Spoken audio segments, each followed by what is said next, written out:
Other interesting political news, you have Texas Governor Greg Abbott signing the, quote, Save Women's Sports Act, unquote. Now, he signed this bill into law back on August 7th, signing the Texas Women's Hall of Fame at Texas Women's University. You also had NCAA swimmers and spokesperson Riley Gaines and Paula Scannon at the Texas College basketball player Christy Calmer. They were all among present as well. Now, Riley Gaines famously competed against the man who dressed up in a female's uniform at the NCAA tournaments over at Penn State. I believe his name was Leah Thomas, who, again, didn't have surgery, but has fully intact from a biological perspective in the girls' locker room, changing in front of them and beating pretty much every score on a collegiate level because, again, he was the 400 or 500th best in the men's class, went to the women's class and became number one. For some, so astonishing, really. Who could have guessed that would happen? Oh, wait, literally anyone with a modicum of intellect.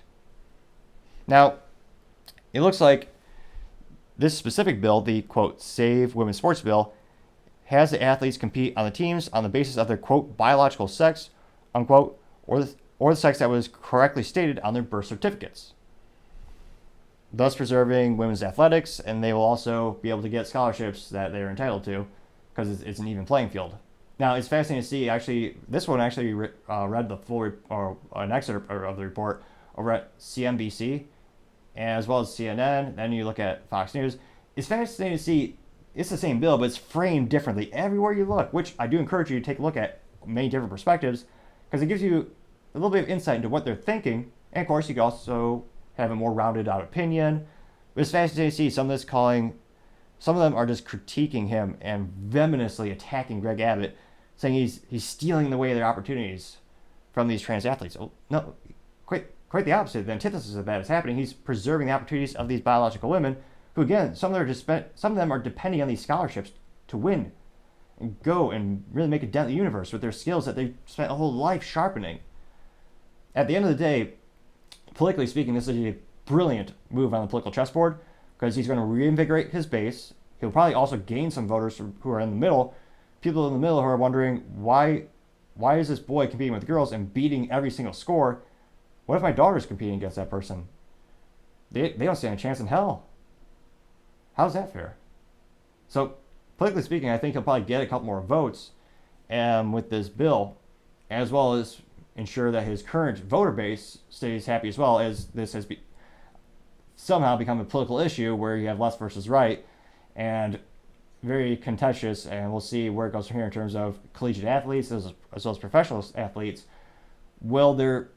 Politically speaking, I think it would probably, people might come together. No, actually, there will be no compromise because to admit that they're different would be the antithesis of what the people on the left are thinking. Their whole argument is that everyone is exactly the same. So I suppose, politically speaking, people on the right will propose, well, we're going to have a new category with trans athletics, where if you are trans, you could compete with the folks who are like you. So you'll have a men's, women's, and trans divisions, thus making a more even playing field. However, I don't think at the end of the day, politically speaking, even if, you see this in politics a lot, even if behind closed doors they agree, their constituents might not agree with that. And of course, they're behest to their voters. So I don't think it'll happen. Let me know in the comments, do you think that will be the final outcome, is creating that third category? Or will there just be more and more pushback between the two? It'll be interesting to see. Time shall tell.